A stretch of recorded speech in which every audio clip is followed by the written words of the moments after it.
நானும் இப்போ இந்த சூழ்நிலையில் உடம்பு சரியில்லாமல் சென்னை மருத்துவமனை நேற்றுக்கு ஐயா வர சொன்னார்னு வந்தோம்.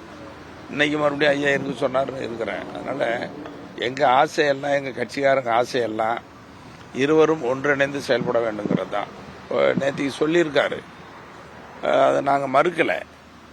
இருவரும் சேர்ந்து பேசி முன்னெடுத்து போனாங்கன்னா ரொம்ப நல்லதாக இருக்கும். அதுதான் நாங்கள் எல்லாரும் எதிர்பார்க்குறோம். அந்த சூழ்நிலை நல்லா உருவாகும்னு நினைக்கிறேன். இப்போ இருவரும் சேர்ந்து பேசி முன்னெடுத்து செல்வது கட்சிக்கு பலமாக இருக்கும், வளமாக இருக்கும். அதை தான் நாங்கள் ஆசையோடு எதிர்பார்த்துட்டு இருக்கிறோம்.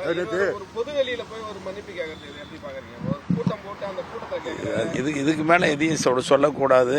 இருவரும் பேசி இதை சரி பண்ணி அடுத்த கட்ட வேலைகளுக்கு போனோம்னா மிகப்பெரிய வளர்ச்சியை கொடுக்கும், தேர்தலுக்கு பயனுள்ளதாக இருக்கும். எங்கள் கட்சிக்காரங்க நாங்கள்லாம் இருக்கிற மன உளைச்சலுக்கும் ஒரு நல்ல தீர்வாக இருக்குங்கிறதா எங்கள் நோக்கம். அதை தான் தினமும் பேசிட்டு இருக்கிறோம், கண்ணீர் வடிச்சிட்டு இல்லை.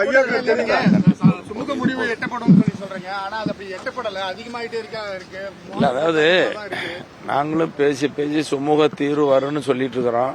இன்னும் அது எட்டலை. அதுக்காக தான் எல்லாரும் பேசுறதை விட இருவரும் சேர்ந்து பேசி ஒரு நல்ல முடிவு எடுக்கணுங்கிறதா எங்கள் விருப்பம். அவங்க கையில் இருக்க ஒன்றும் அவங்களுக்கு அரசியல் விவரம் புரியாதவர்கள் அல்ல, நாட்டுக்கே அறிவுரை ஆலோசனைகள் வழங்கக்கூடிய நல்ல தலைவர்கள். சேர்ந்து பேசி முடிவெடுத்து போகணுங்கிறதா. செய்திகளை உடனுக்குடனும் துல்லியமாகவும் தெரிந்து கொள்ள சப்ஸ்கிரைப் பண்ணுங்க.